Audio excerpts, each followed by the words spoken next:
दुनिया ऐसी है, वो कभी नहीं सोचती लोग क्या कहेंगे उसकी बहुत पड़ी हुई होती है, पर प्रभु दुखी हो जाएंगे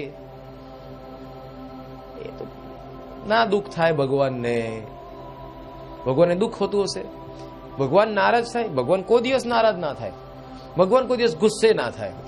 આપણે બહુ જ બધા પાપ કરીએ ને તો ભગવાન સામે ઉભા રહી જઈએ એટલે ભગવાન બધા સાફ જ કરી દે। આપણે પાપનું પોટલું લઈને ઉપર ગયા ને ભગવાન એમ જ કે બેટા બહાર મૂકીને અંદર આવતો રહેજે, કઈ ચિંતા ના કરીશ, હું બેઠો છું। એને એમ કે ભાઈ પછી કપડા ભગવાન ધોશે, અને ભલું પૂછું ભગવાન ધોવા મળે ને તો કે આને જ ભગવાન કહેવાય। હા, જો મારા કપડા સાફ કરે છે, કેટલું મોટું પદ અને કેટલું નાનું કામ કરે છે, ખરેખર આ જ ભગવાન છે। લોકોને એ જ ગમે છે, એમનો કચરો વાળે ને। અને ભલે પૂછ્યું ભગવાન કીધું કપડા ધોઈને આવજે તો કે આ ભગવાનનું ઘર નથી, અમારો બેટો બીજો કોઈ કોર્સ છે, ભગવાન ના કહેવાય। પાપ નથી કાપતા, આપણે નીચેથી ઉપર આયા। कैसा मन है,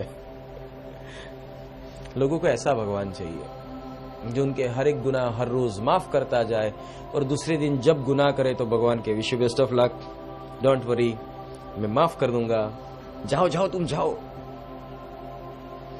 बोले हाँ ये मेरे प्रभु है।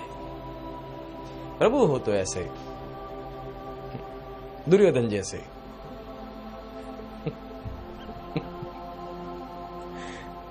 होता है ऐसा, पर बात यहां पर आती है इससे मिलेगा क्या? तुम खुद के साथ झूठ खेल रहे हो, तुम खुद को ही पटा रहे हो, तुम खुद को ही गुमराह कर रहे हो, दैट्स ऑल।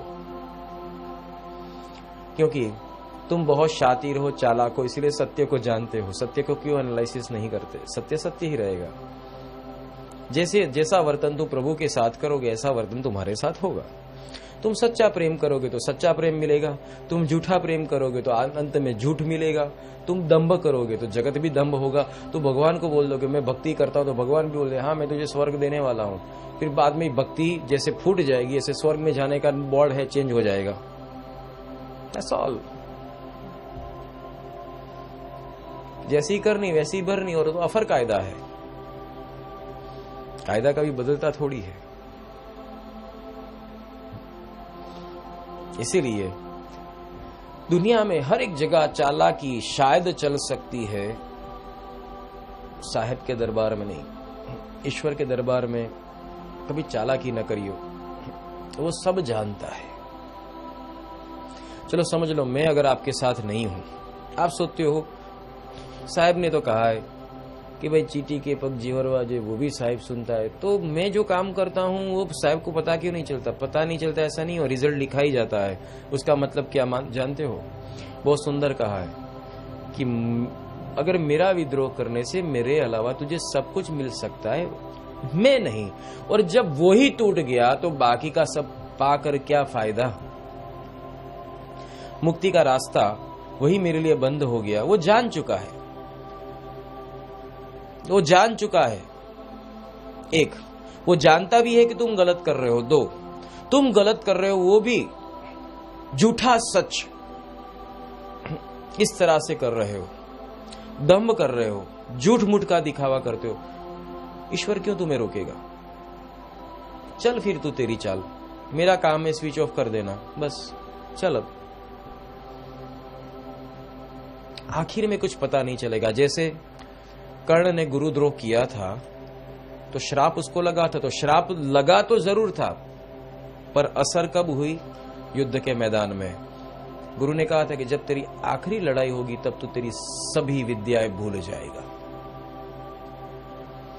जब तेरा आखिरी संग्राम होगा, जिस संग्राम में तुझे जीतना होगा, छोटी मोटी हर एक लड़ाई जीत सके कोई दिक्कत नहीं है, आखिरी संग्राम होगा, उस वक्त तो तेरी सभी विद्याएं लुप्त हो जाएगी। मेरा श्राप है। तो क्या दूसरे दिन कर्ण को कुछ हो गया था? लकवा लग गया, पागल हो गया, गरीब? कुछ नहीं। उसके बाद तो धीरे धीरे प्रगति हुई, प्रगति भी हुई, अंगराज बना। एक सूत पुत्र अंगराज बना, राजा बना, दानवीर बना, नाम कमाया। नहीं मिला कुछ, बहुत कुछ मिला। अंत काल कछु याद ना आवे, पर जब आखिरी लड़ाई आई, श्राप लगा था, वो समय आ चुका। कब? जब वो सेनापति बना महाभारत के युद्ध के अंदर, अब हार और जीत उसके हाथ में थी। आखिरी लड़ाई थी महाभारत मतलब पूरे भारतवर्ष, उसकी लड़ाई थी और उस लड़ाई के अंदर उसे विजेता ही होना था। उस आखिरी संग्राम के अंदर मारा गया। विद्या ही याद ना आई, कौन सा तीर चलाओ, कौन सा अस्त्र चलाओ, किस तरह से चलाओ, गांडीव कैसे पकड़ू, प्रत्यंचा कैसे चढ़ाऊं, रथ फंस गया क्या करूं। घोड़े को चाबुक लगाकर हटाने के बजाय खुद रथ का पहिया निकालने बैठा। मति मारी जाती है, मन भ्रष्ट हो जाता है। तो उसे कहते हैं वाचम मुखम पदम स्तंभे जिह्वाम किलय बुद्धिम विनाशय, उसको बुद्धिम विनाशय कहते हैं। अंत समय में बुद्धि का विनाश हो जाता है, विपरीत बुद्धि प्रकट हो जाती है और वो पतन का कारण बनता है।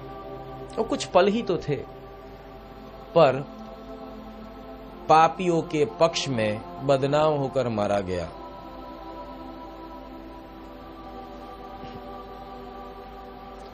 ये परिभाषा रहती है। इसलिए हम कभी आज दोष करते हैं, हमें लगता है कि हम आज दोष करेंगे, दूसरे दिन हम पे कुछ होता तो नहीं है, कुछ तकलीफ तो नहीं आती, इसलिए हमारी हिम्मत और बढ़ जाती है, मन की हिम्मत और बढ़ जाती है कि हम पाप करते जाए, हम गलत करते जाए। ऐसा कभी ना करना। चलो कोई नहीं देख रहा है, पर तेरा ज़मीर तुझे देख रहा है, और वो तीसरी आंख है परमात्मा की, वो जर्रे जर्रे के अंदर है, वो देख रही है। इसलिए उससे बचियो।